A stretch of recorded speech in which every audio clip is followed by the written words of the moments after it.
I remember like in high school hearing all these things about politics and like specifically immigration, and then realizing that some of my friends would be affected by changes in policies and their parents would be affected by those policies.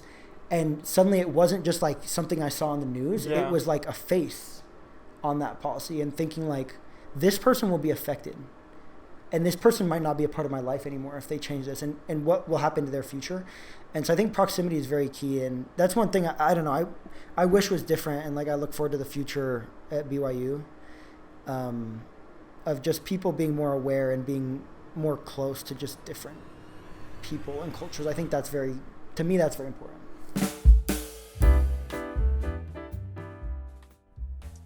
Hey guys, welcome back to the Wilson Seneca podcast. Thank you so much for tuning in. Really excited for this episode today with one of my good buddies, Ezra Kruckenberg. Ezra was one of my first companions out in Puerto Rico during my time as a missionary. One of my really good friends and someone that I've been able to keep in touch with since returning home. Had a really fun conversation, talked about missions, comparing our experiences growing up in the East Coast to life here in Provo. We talked about his current job working with multicultural students on campus, along with a lot of really fun topics. I hope you guys enjoy, and if this is content that you like, please make sure to like, comment, and subscribe on YouTube, and if you're listening on Spotify or another platform, to go ahead and follow. Thank you guys so much, and I hope you enjoy this episode. Awesome. We're live. Welcome. We are live. Welcome, Ezra Kruckenberg, to the Wilson Seneca podcast. Pleasure to be here. Thank you so much for making the time. So we met, I'm trying to think the timeline. Was it obviously over 2 years ago. About 3 years ago we met. Yeah. In Puerto Rico. It was November. Was it November? It was November. Yeah, I guess it's December now, but yeah, it was November or something. November back in that's 2020. crazy. Time flies. And have just kind of stayed in touch since. I mean, we both served the majority of our missions together. I got there about 3 months before you did. Right. And then both just ended up here at BYU, and I don't know, I'm excited for this conversation. Yeah. There's a lot to be said. There is a lot to be said. But kind of before... Oh, this is something I did want to say. Yeah. I'm reading it right now. This is a very big compliment I have for you. Are you ready? Yeah. Oh, goodness. I feel like you, and I'm trying to figure out how to phrase this correctly, but you are the best, like if someone were to ask me to give them a friend of mine that like best represents me, I feel like you are that person. That means a lot, bro. I feel like the qualities that you have and like the way your outlook on life and like just the overall person that you are is like a great representation of like at least a person that I aspire to be. Got me cheesing, bro. To have you on Got me the cheesing. podcast. No, thank you, bro. Thank you. That means a lot. Genuinely. Yeah, for sure. So you shared a lot of cool things from your bio. And kind of where I wanted to start was your childhood growing up in Boston. Sure.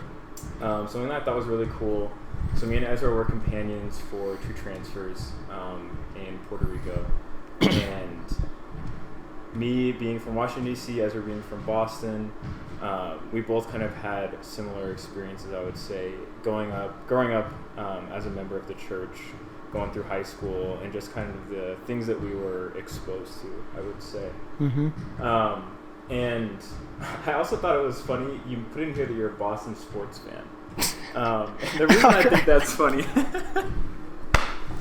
is because most Boston sports fans, I feel like, wouldn't claim you for 1 minute. This is true, yes. What is that reason? Yeah, that's a good question. So I'm a New York Yankees fan, which is sacrilegious, right? Definitely, to Boston sports. I considered putting that in there, like Boston sports fan, but I like the Yankees. I was like, he already knows. If he's gonna grill me, he's gonna grill me. But besides that, I'm Boston all the way. Yeah. I'm Boston all the way. But yeah, I'm a big Yankees fan. This year, both the Yankees and the Sox were just like so bad, so it was like luckily not an issue. But yeah, that is true. That's funny. My first question to you is, so for maybe a listener, I feel like a good majority of the people listening are people that grew up in Utah or are here in BYU, Sure. the Provo community now, what kind of was your experience growing up in Boston, and how could you compare that to, your experience now here in Provo? Yeah, I mean, I would say just like two different planets, honestly, is kind of how it feels. And I know you know what this is like. I remember like one of the first days when I moved to Provo for school, I was in Walmart and just like realizing like probably more than half the people in this Walmart are members. And that like blew my mind. I was like, these people go to church and take the sacrament and like have been to the temple. And like kind of assuming that people are members is just so different. I was in one of my classes the other day and talking to a guy, and I just asked him, like, he said he spoke Spanish or something. I was like, oh, you learned on your mission? He's like, oh, I'm actually not a member. And I caught myself, and I was like, wow, I just assumed this dude was a member because he looked just like, like the average BYU student. And so it kind of brought me back to, like, if I was in Boston, I would never assume someone was a member. Like, even if, like it would have to be a lot of signs for me to be like, hey, are you a member? But yeah, growing up, it was totally different. Like, my ward covered all these high schools. Like, I was the only member in my high school. Going to early morning seminary, there's like 5 people in my seminary class, and it was like all 4 years of high school combined in one class. So it was definitely different in that way. I guess, are you referring to just like more like the culture, or like kind of what's your... I think your answer is great. I don't know if there's anything in specific that I was necessarily looking for. Yeah. I am curious as to, like, do you feel like you were overall, like, accepted because of your beliefs growing up? Or kind of how did that work, that dynamic with non-members? Yeah. That's an interesting question. I think... So it was, like, freshman year of high school when, like, a lot of people started, like, finding out I was a member. And not like it was a secret. Like, I'm happy to tell people. Yeah. But that's kind of when I found out, like, being, like, a Mormon, and, like, what that meant to other people. And really, I mean, like, high school kids are brutal. And, yeah. Like, middle school kids are brutal. And so it was, like, a lot of, like, oh, how many moms do you have? And, like, the like, polygamy jokes were, like, the number one. Interesting. And it was just because, like, they always hit. Like, people always laughed. And so if you hear somebody else ask, dude, how many wives he's going to have? And everyone starts laughing, like someone else is going to make that joke, right. And so it kind of just keeps going. And it didn't, I mean, I definitely was like, I don't know. I wasn't like, yes, missionary opportunity, but I also wasn't like, oh, I hate this. Like, I'm getting bullied. Like, I didn't take it that hard. Yeah, you have thick skin. Yeah, like, I was just like, all right, haha, whatever. Because everyone's making jokes. That's kind of how, like, high school is. Yeah. Like, if you this or that, people, they spare no expense at jokes. And so, but I then kind of getting into, like, once I was a senior, then I felt like I had a different confidence just, like, in myself. I feel like I'd kind of found my path in high school, where I was going. I knew I was going to serve a mission. I was very confident about that.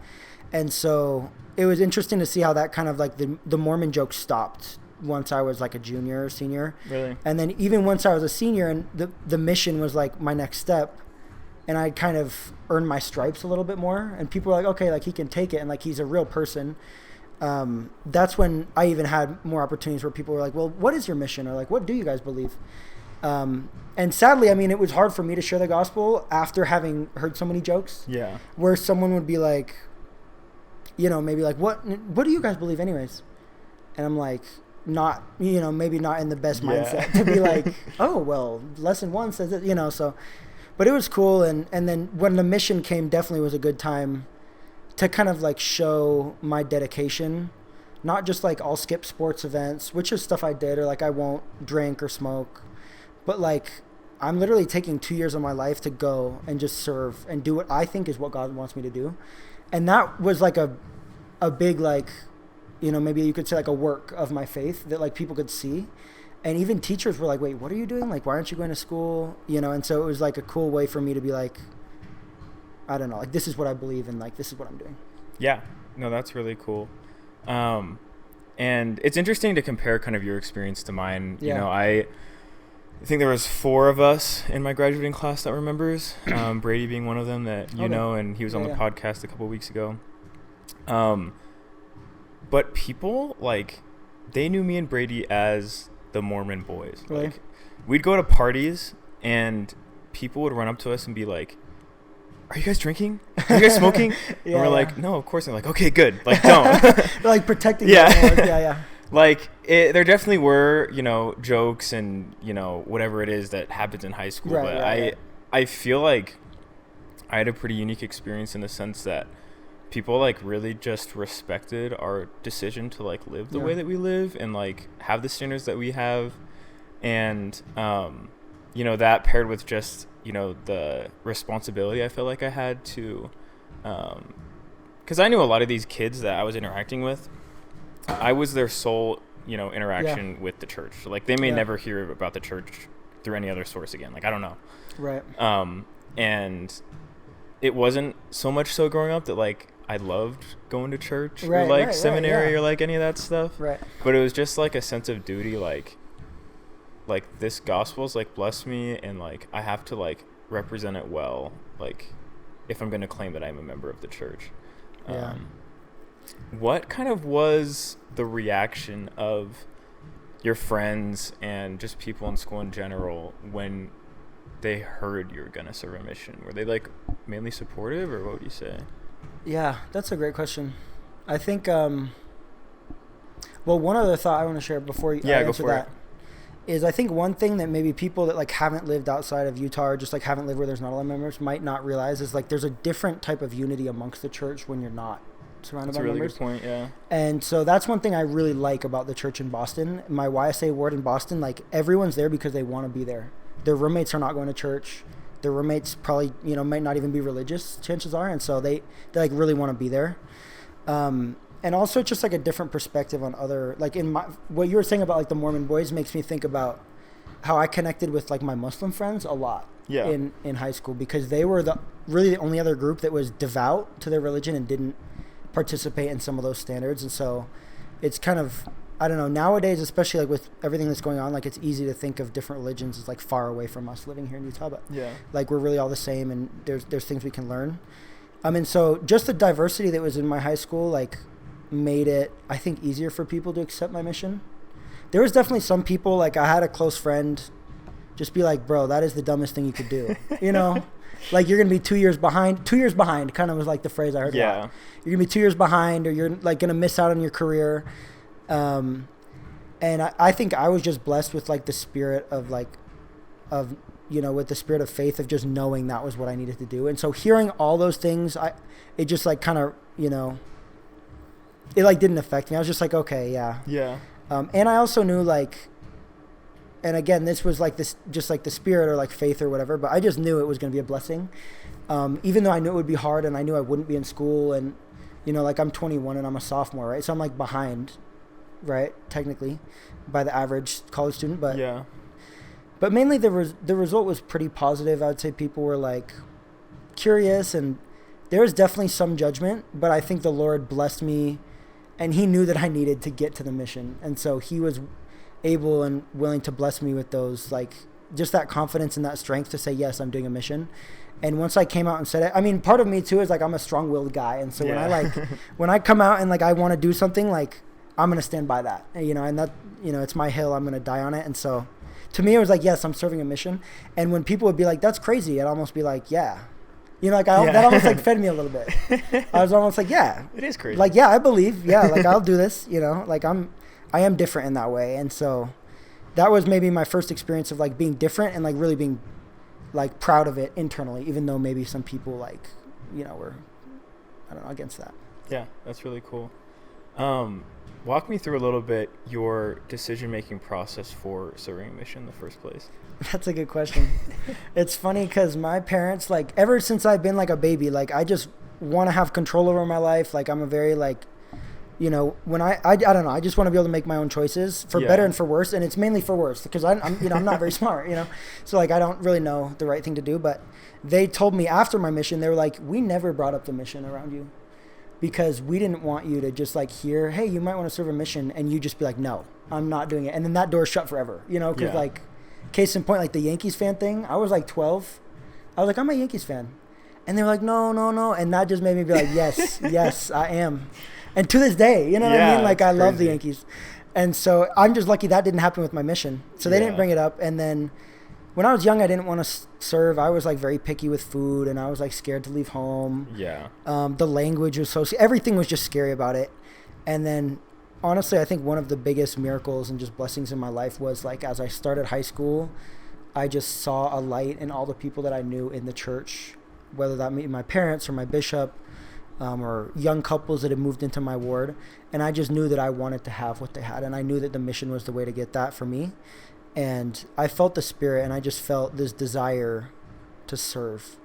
And I remember just thinking to myself, like, all I want is to serve a mission. And I didn't even know what it entailed. Like, even when I got there and you know, we became companions, I was like, so what do we do? Like, I really didn't have an idea. I just knew, like, the Spirit was like, just get him to the airplane. And from there, like, good things will happen. But like, you know, you just need to get there. And so I felt like, I don't know, the Spirit just really opened my mind to that and made me feel a desire little by little just to serve. And more that just built. And then eventually I was just like, this is really what I want. That's really cool. When would you say at what point did you make that decision? Like, what age, what grade? Probably senior year. I don't even know.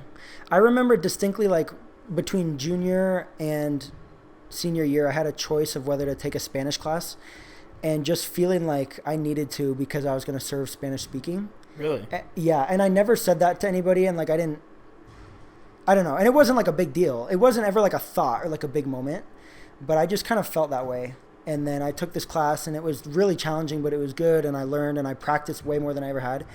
And then when I got my call to Puerto Rico to serve Spanish speaking, it just felt like I had already known that. Yeah. It just felt like, like this is right. And so definitely at least beginning of my senior year, like I knew that's what I wanted.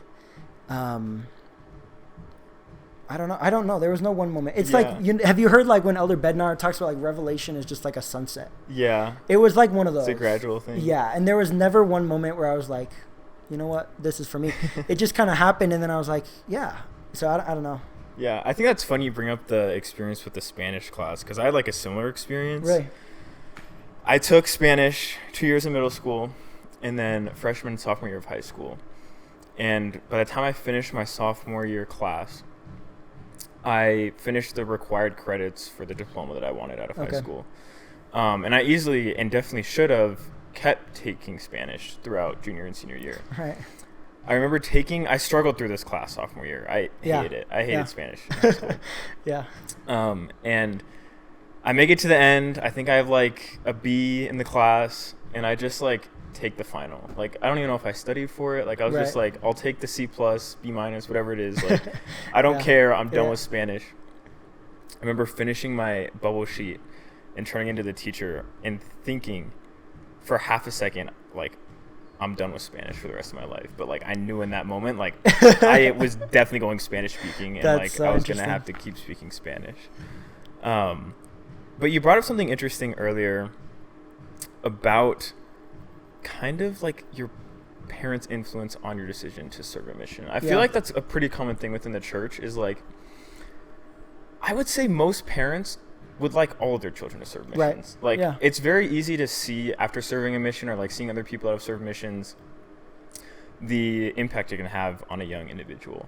Right. And they're always trying to balance that, you know, do I talk about the mission? Do I not? You know, what influence should I have on my child's decision for serving a mission? What would be your kind of take on that? Like, what do you think the best approach is for not even just parents, but even just friends or siblings? You know, what is a healthy balance of talking about your mission and its blessings, but not being overbearing to the point where it could negatively influence someone's decision? That is $1 million question, honestly. That is a very, if I knew. Yeah, I don't know. That's tough. I think about, I guess there's not much on this matter that like I know for a fact. Yeah. But the one thing I do know for a fact is that my mission changed everything for me. And it meant so much to me, and it put my life in such a better spot, and it helped me feel the Spirit, and just gave me a different confidence. And there are countless blessings I've received. I felt like I really got to know my Savior. And so that's the one thing I know for sure, that the mission blessed me immensely. And I know not everyone's experience is like that, and that's sad for me to know and to understand.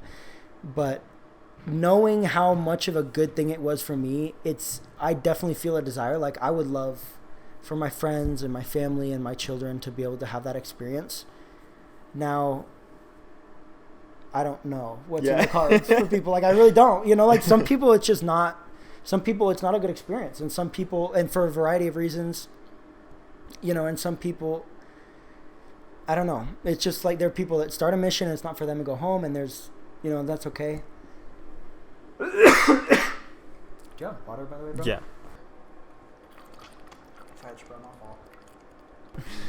All right, can I just pick up where I left off? Yeah, go for it. Yeah, that is a good question, though. I don't know. I think it's important. Do you remember hearing this devotional, was it Elder Nielsen, that was talking about, like, I shared my mission experiences? Yeah. You remember that one? I do. And I think that's, I don't know, I think that's great. Like, it's good to share your mission experiences. I love talking about my mission. That was such a good time for me. I felt so blessed. And when it comes to my testimony, like, a lot of it is about the mission. And so I feel like I'm not gonna hold back from sharing. I think there's also value in, like, asking, you know, like in the right circumstances, but like asking people, like, how would you feel? You know, it's not my place to invite someone to serve a mission, but I think that sometimes opening that line of discussion and just seeing where it goes, and this is true about so many things, not just the mission, but I think a lot of times, like, it's valuable with people you trust and in the right spaces to open a dialogue and just see if that's something they want to talk about, because maybe they are thinking about it and they're nervous, and you could reassure them, you know, and you don't know. Yeah. And so it's difficult to know when it's my place to say something, but I don't think, you know, if you trust that person, they trust you, and you're in the right space. I think there are cases where it is the wrong move, but in most cases it's okay to, like, open a line of discussion, kind of just open a door and see if that's something they even want to think about or talk about, you know, and then from there, you know, you can kind of go with it, but I don't know. No, it's definitely a tricky topic, I think, for sure. Something that I hope to do, so my mom, I don't know if you remember, but I wrote my weekly emails every single week. Yeah. Like clockwork. Like, it was something I had to do. Yeah, I remember. And the main motivation was that I knew my mom wanted to make a scrapbook for me with, like, all of my emails, the pictures that I sent, and kind of give it back to me as a gift. Yeah. And also, I wanted to make sure that she had stuff to read, because, like, it's hard being away from your 18-year-old son that's in a random country, like, talking to a bunch of random people every single day. And, you know, I have that book now, and my hope is that book is just out for my kids to read, like, whenever. And they can know what my mission was like and what it meant to me. And just be able to have that, like you mentioned, like, open communication about an event that's so pivotal in so many people's lives. Yeah. Like, 2 years is a long time. Yeah. I've been home for a long time. I've been home for 2 years. Right. It takes a long time for that time to pass. This is true.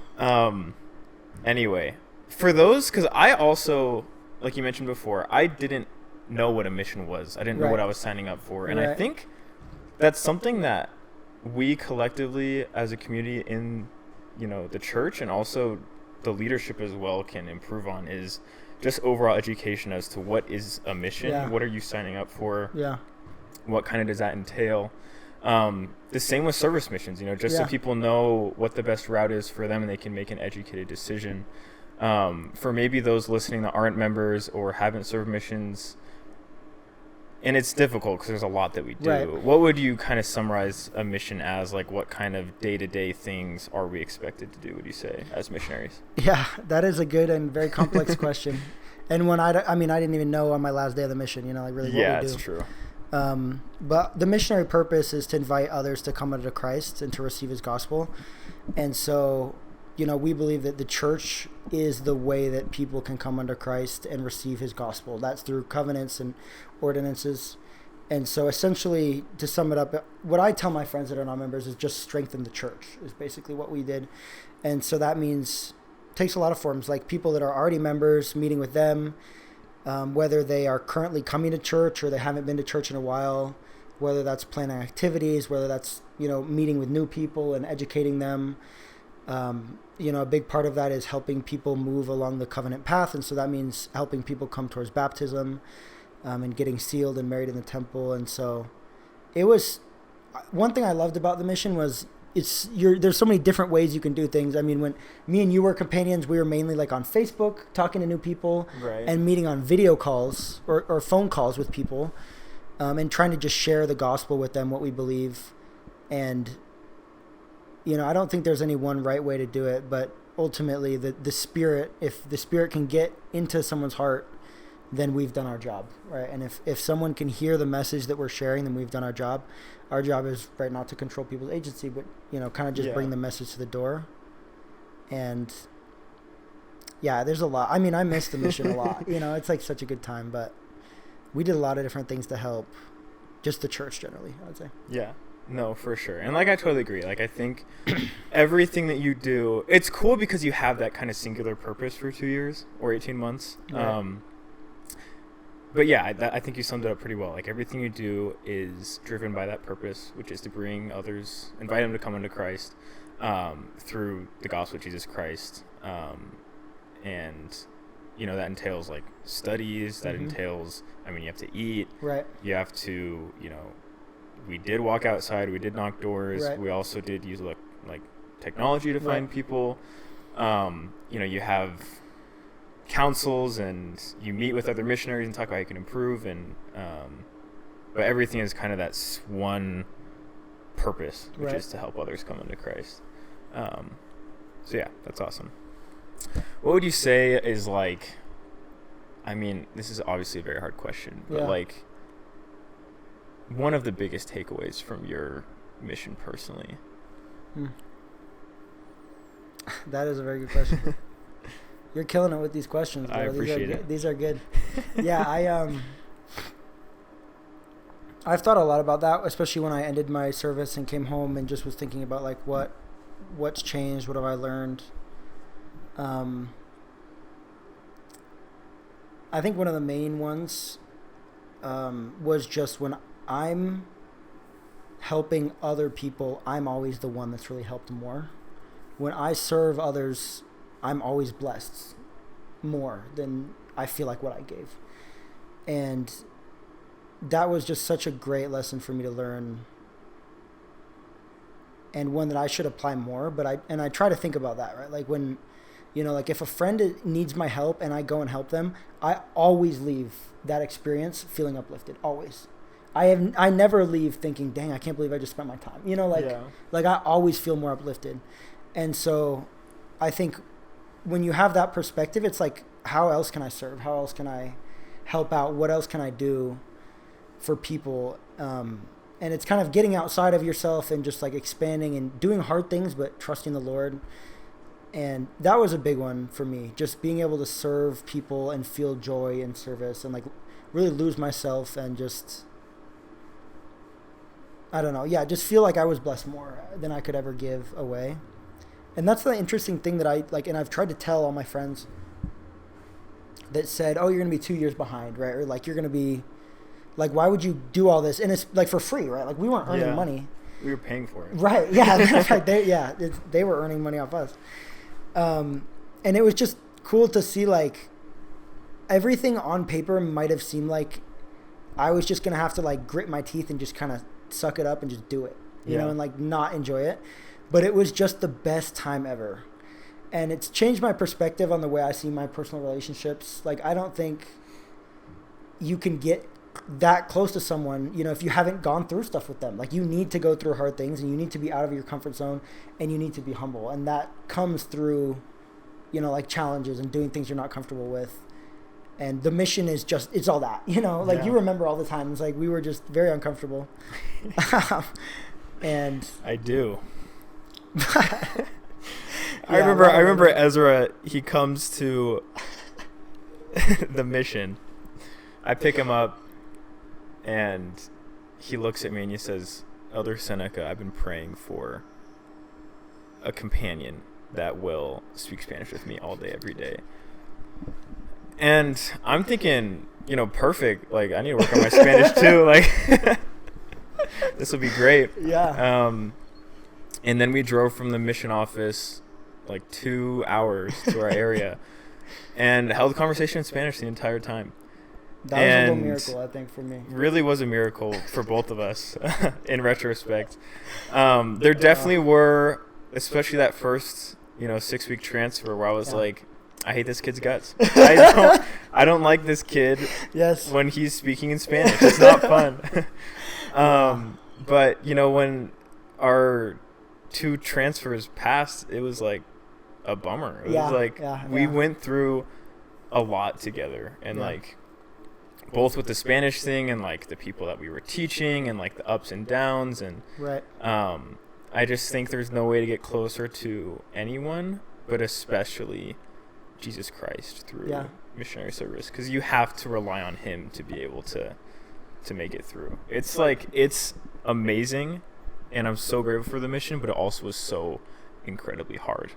Yeah, I mean, it's changed the way I look at doing tough, like say you have, right now I'm in a semester-long project with a group of people, and it's kind of changed the way I look at, because the mission, you just get put with someone, and it's uncomfortable, and it's hard, and they're annoying, and then you leave them and you miss them. Yeah. And as you're missing them, you're annoyed at the next person. Yep. Right? And that cycle continues. And I had do you know how many companions? I had like 10 or 12 or something like that. Yeah, I think I had 11. So probably around there. A lot of companions. And so this happens like 10, 12 times. And you don't learn on the first one, and you don't learn on the second one. And even on the last one, you don't really learn. You're still annoyed, even by your last companion.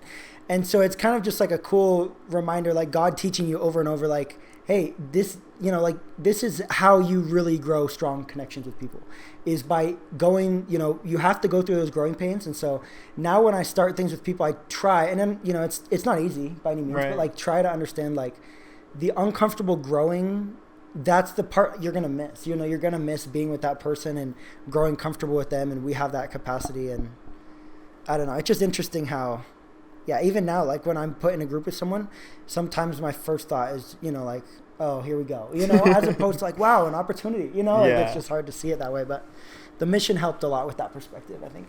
Oh yeah, for sure. And you've been back over a year now, correct? Yeah. Crazy. What advice would you give, or what has worked for you upon returning home to like maintain those like gospel habits and continue to progress even after a mission? That's a really good question. I don't feel like I'm the best qualified to answer this, but I think, right when I got home, the first thing that helped me, and this is what I tell every new missionary that's recently got home, is something that you shared with me when I got home. Really? And you were like, I don't know if you remember this, but to me it was like so profound. I was like 3 days home. I was like still wearing a white shirt and tie when I called you, for sure. That was crazy. For sure.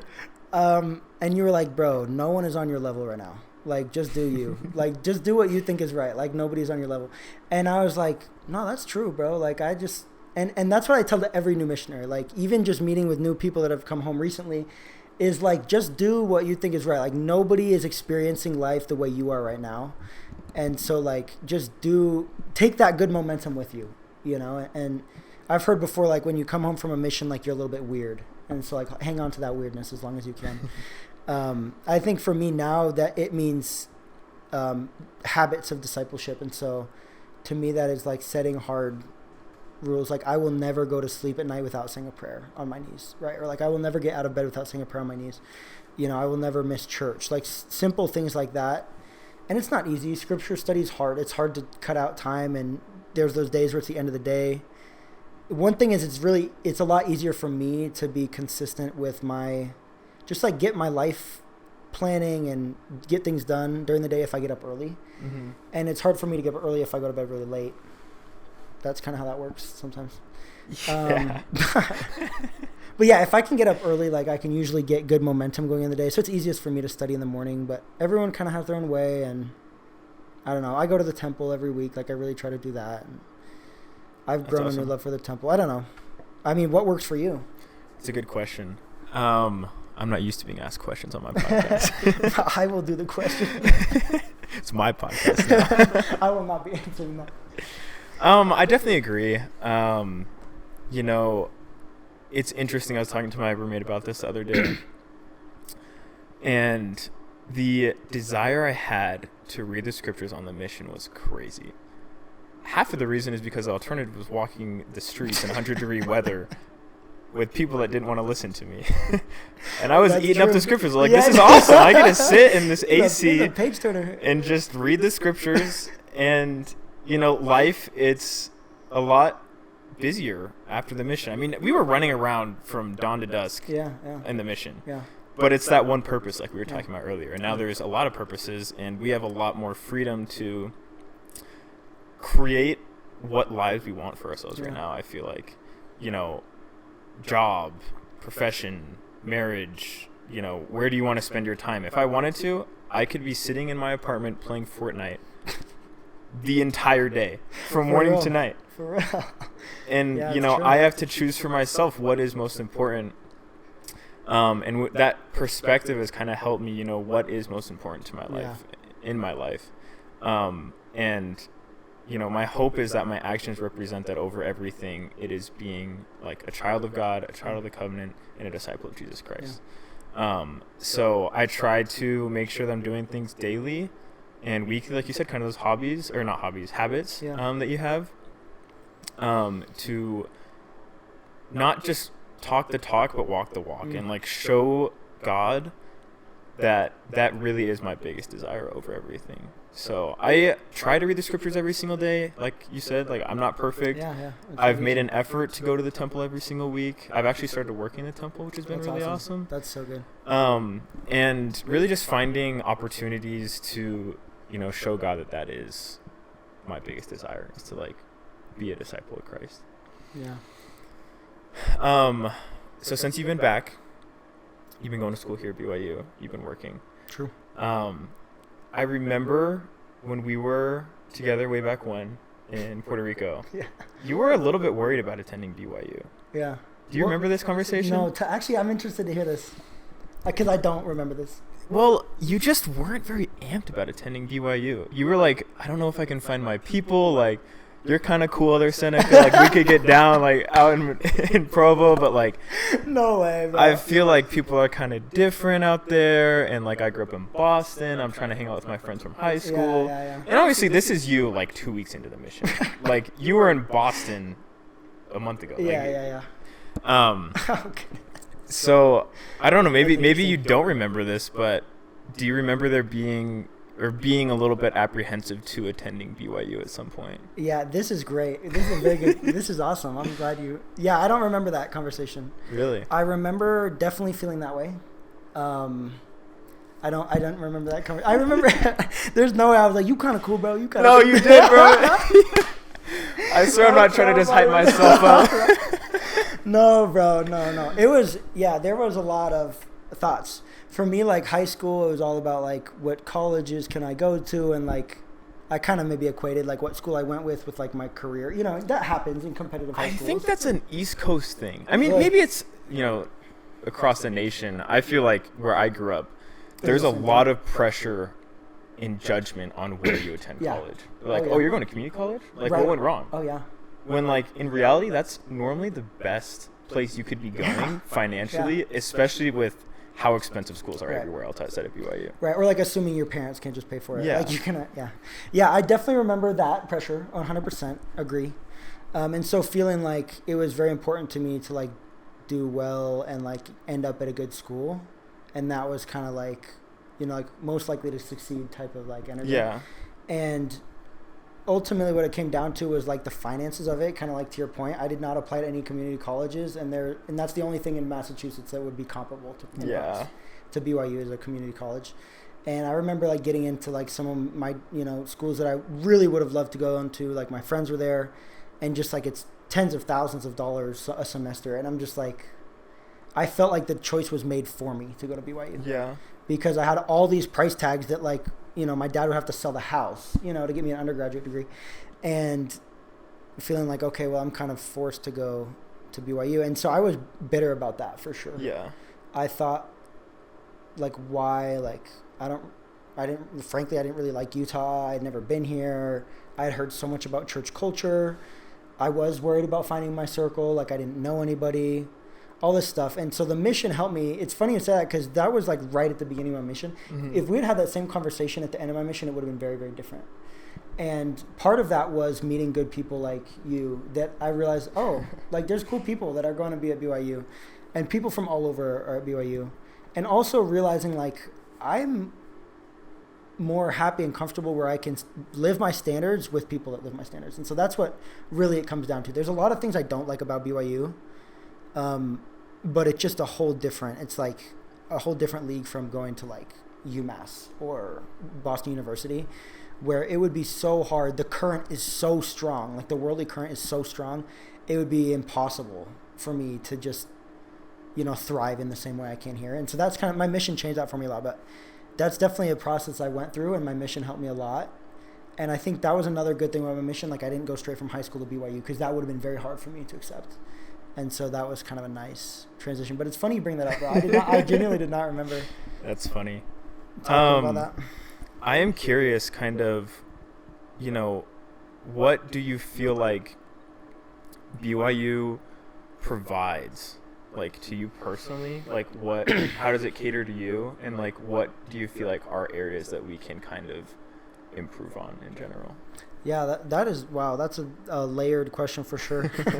But it's very good. Yeah, I think when I think about what BYU provides to me, the first thing is just opportunity to be surrounded by disciples of Jesus Christ. And I love that. That is my favorite thing. The fact that I can testify and hear testimonies and just feel the Spirit and be surrounded with people that have the Spirit with them.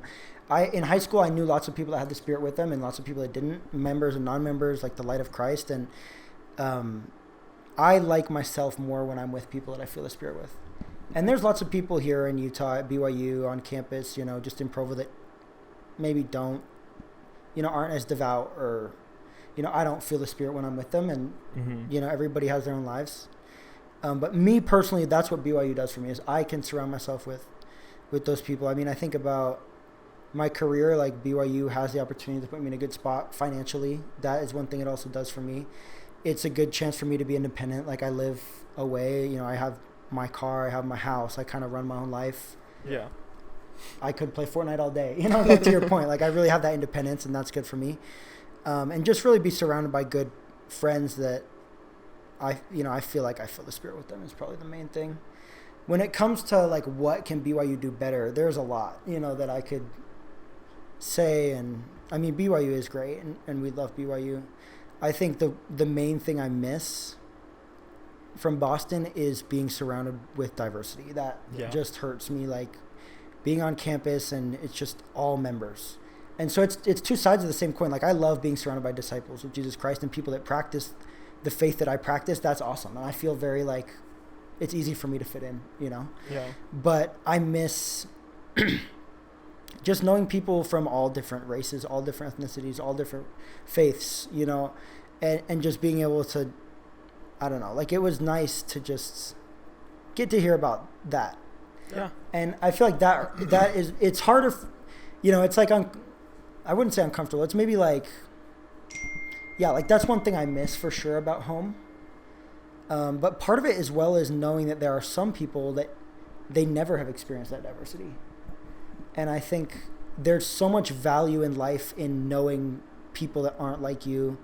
And there's so much fulfillment that comes from kind of realizing like no matter where we are on earth, like we're all one. We're all sons and daughters of God. It doesn't matter what you look like or what you believe or what you do. Like we're all good people. We're all sons and daughters. And so that's one thing that I wish there was more of on campus, that I could feel that more and more, is just like experiences being close with people. That's a big thing that I wish. And then there's a lot always to work on in terms of like accepting people and being allies with people. If you haven't met, like I think proximity is so important to like loving other people. And like, I remember for me that meant like understanding, I don't know, I remember like in high school hearing all these things about politics and like specifically immigration, and then realizing that some of my friends would be affected by changes in policies and their parents would be affected by those policies. And suddenly it wasn't just like something I saw on the news. It was like a face on that policy, and thinking like this person will be affected. and this person might not be a part of my life anymore if they change this, and what will happen to their future. And so I think proximity is very key, and that's one thing I don't know, I wish was different, and like I look forward to the future at BYU, of just people being more aware and being more close to just different people and cultures. I think that's to me that's very important. Yeah, no, I completely agree. And like I mentioned this on the podcast that's coming out this week actually with Michael and Steele. She's my first cousin once removed, my dad's cousin. Okay. And she is 50% Native American. She's a professor at the law school. She was on the Committee of Equity when shortly after the killing of George Floyd. They kind of talked about kind of some of the issues on campus of racism and things along that nature. Yeah. Anyway, she had a term. I can't remember the name of it. It's like cross-cultural competency or something of that nature, or something like that. Yeah, that sounds right. But just like the ability to interact with people from different backgrounds, different, whether that be religious or, where they're from or, whatever it is. Yeah. Their background, that you're just able to, interact with them in a way that's respectful and like understanding and like wanting to learn from them. So I think that's a really good point. And it's something that I definitely miss being out here in Provo as well. Yeah. And I guess I don't expect you to have the answer, but kind of just think through, what can we do to kind of have that proximity? I had someone on the podcast yesterday, Gabe, and he just stopped working at the multicultural office on campus. Okay. And a recommendation that he had was just for people of the BYU community to go into the Office of Belonging and just like meet with people, talk to people, and just kind of have that proximity. But I just wonder if there's, other opportunities maybe outside of BYU itself, just kind of in the Utah Valley area where we can, expose ourselves and just be around people of other backgrounds more. Yeah, that's a good question. When it comes to specific resources, I think, the Office of Belonging is great. I can't speak too much to like the specific resources outside of like just educating ourselves, just finding out. I think it's like important to believe, like kind of question what you already know, and like everything, especially when it comes to politics, is like there's two sides to every story. No matter what you've heard before, like there's always a second side to it. Yeah. And just because you happen to be in the situation that believes one thing, I was born into the church. That doesn't mean that there's not other opinions on other issues. Like there's all kinds of issues and all kinds of perspectives. To me, it comes down to like just, like loving people, being open to them, like being humble, I think is a big part of it. When someone's different than you, like, I don't know, just take a second, like think about, like trying to have empathy. And it's difficult, right? Like there's layers and it's like hard to know how to do that well. And that's something BYU is working on. And frankly, BYU is very far behind a lot of other schools. And there's different reasons why that is. But I think just trying to have an open mind, educate yourself, and like just be thinking about that. Yeah, for sure. And kind of along the same line, I wanted to make sure we talked about on this episode was you, at the beginning of the semester, started working at the multicultural office, correct? Yeah. What does that entail? Like, what does your job entail? What do you kind of do day to day? Yeah, this is a great question. So I work basically, like there's the BYU, which is the university, and then within the university there's all the colleges. Okay. So I work with my college. I'm an economics major, which is in the College of Family, Home, and Social Sciences. So each college has their own committee for belonging and diversity. Gotcha. And so I work specifically with my college. And so the Office of Belonging is kind of like that umbrella that covers all of them. And then I work on a subcommittee that's just within the one college. And so kind of what that looks like specifically is there's one committee and there's 5 different subcommittees that are kind of targeted to specific marginalized groups. And so there's race and ethnicity, mental health and disability, first generation college student, LGBTQ+, and then allyship. And so I work with the allyship subcommittee.